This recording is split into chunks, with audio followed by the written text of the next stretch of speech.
Set.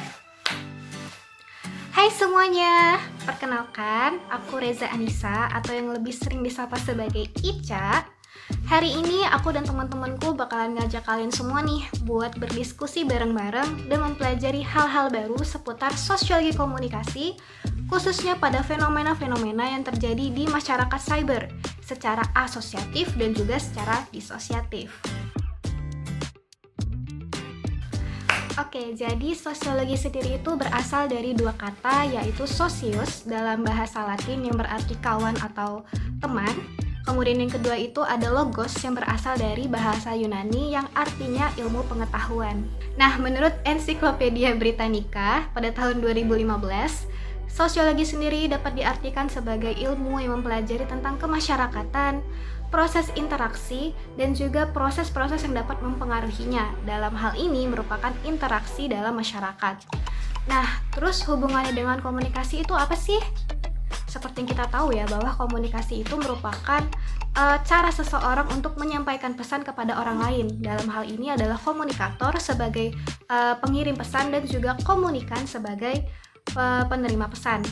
Nah, menurut salah satu ahli, Surjono Sukanto, bahwa sosiologi komunikasi itu dapat diartikan sebagai kekhususan dalam sosiologi yang mempelajari tentang interaksi sosial dalam hubungan atau interaksi yang dapat saling mempengaruhi satu sama lain. Dalam hal ini antar individu misalnya, atau antara individu dengan kelompok, kemudian atau antara sesama kelompok.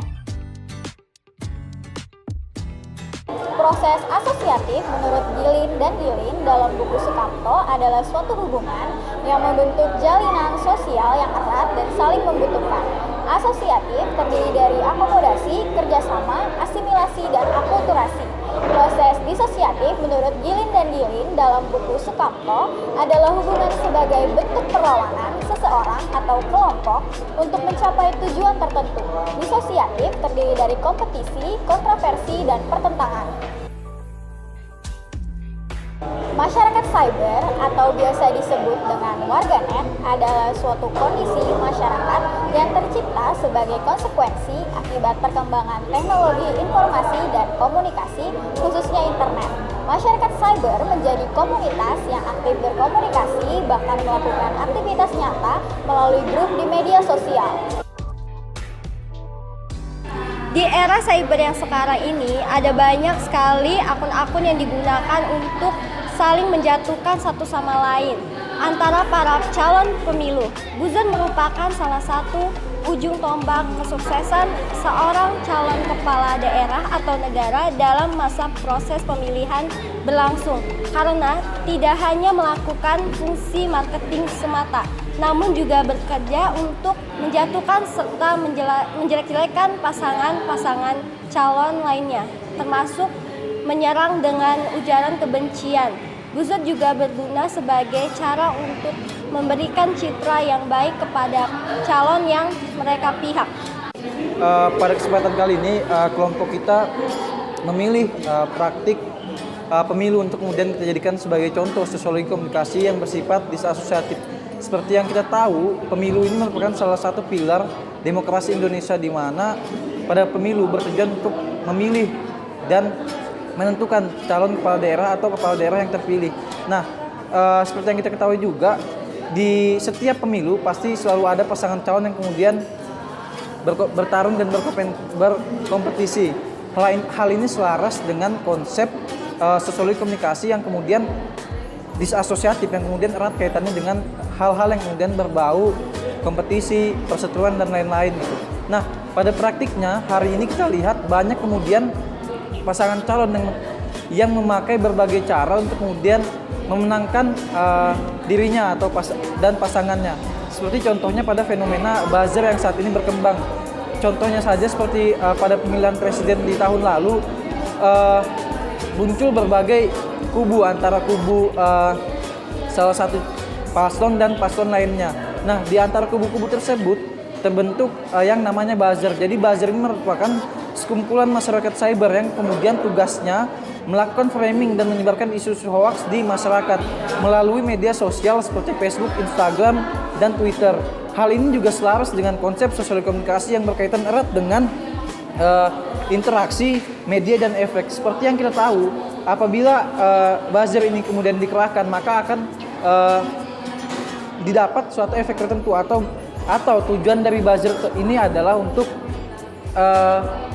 membuat atau memframing citra salah satu paslon untuk kemudian memenangkan paslon tersebut. Nah, hal ini yang kemudian memicu konflik bahkan perseteruan di masyarakat. Bisa kita lihat pada pilpres kemarin bahwa masyarakat Indonesia terpecah menjadi dua kubu seperti itu.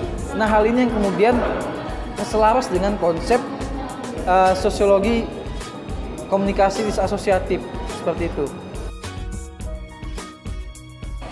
Tinjau dari analisis perspektif disasosiatif terkait analisis hoaks yang terjadi di pemilu yang dibuat oleh buzzer yang merupakan salah satu masyarakat cyber adalah berita hoaks Ratna Sarumpait yang terjadi pada tahun 2019. Berita itu ada saat pemilihan presiden berlangsung dan berita tersebut menarik banyak perhatian masyarakat.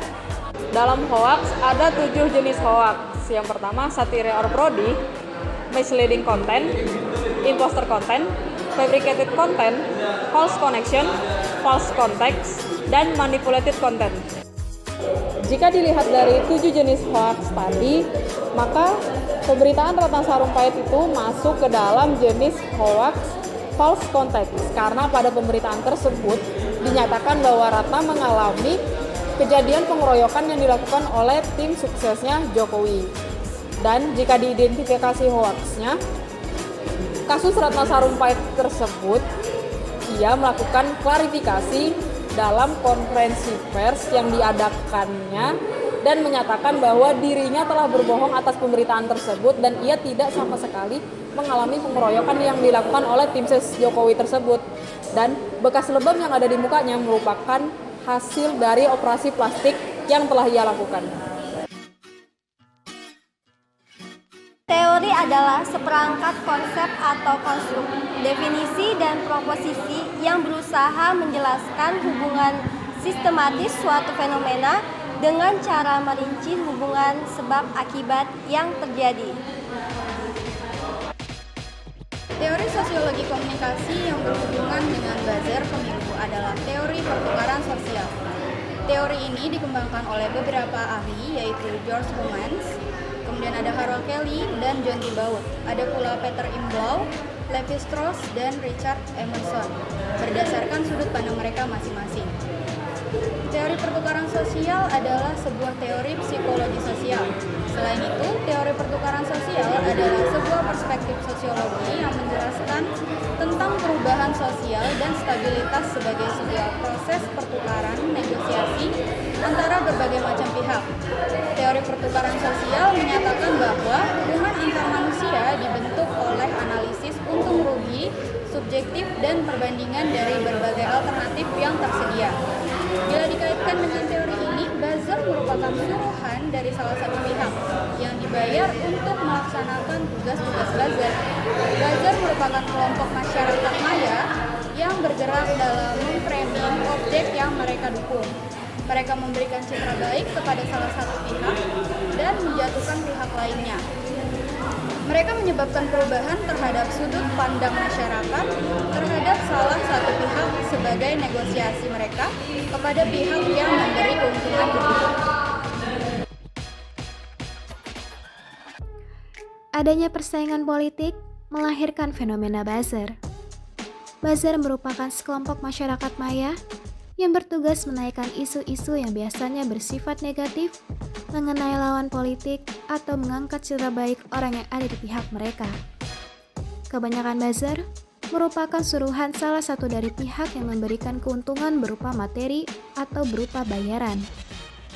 Seperti yang dikutip dari finance.detik.com, seorang buzzer mengaku bahwa mereka mendapatkan bayaran untuk mengangkat isu tertentu dengan range harga mulai dari 50 hingga 100 juta per project atau per bulan. Salah satu kasus penaikan isu yang dilakukan oleh buzzer yang kami contohkan adalah kasus hoax oleh Ratna Sarumpait. Berawal dari unggahan salah seorang bernama Syuara Utami Dewi melalui akun Facebook berisi tangkapan layar dari aplikasi pesan WhatsApp dengan foto Ratna Sarumpait yang berwajah lebam. Hal ini langsung ramai di dunia maya dan menjadi viral seketika. Kecaman dan kutukan mengalir dari para pendukung politikus Cawapres nomor 2 Prabowo Sandiaga Uno kepada pendukung Kaulis nomor 1, yakni Jokowi Ma'ruf, yang diduga melakukan kekerasan terhadap RS.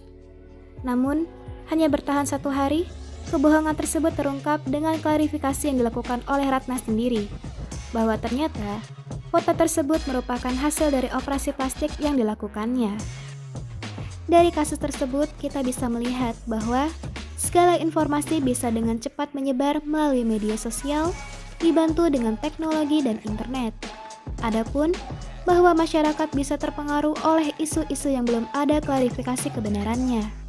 Hingga saat ini, buzzer masih banyak kita temui di media sosial dengan tujuan menaikkan isu tertentu atau memframing salah satu golongan yang memberikan keuntungan lebih bagi mereka.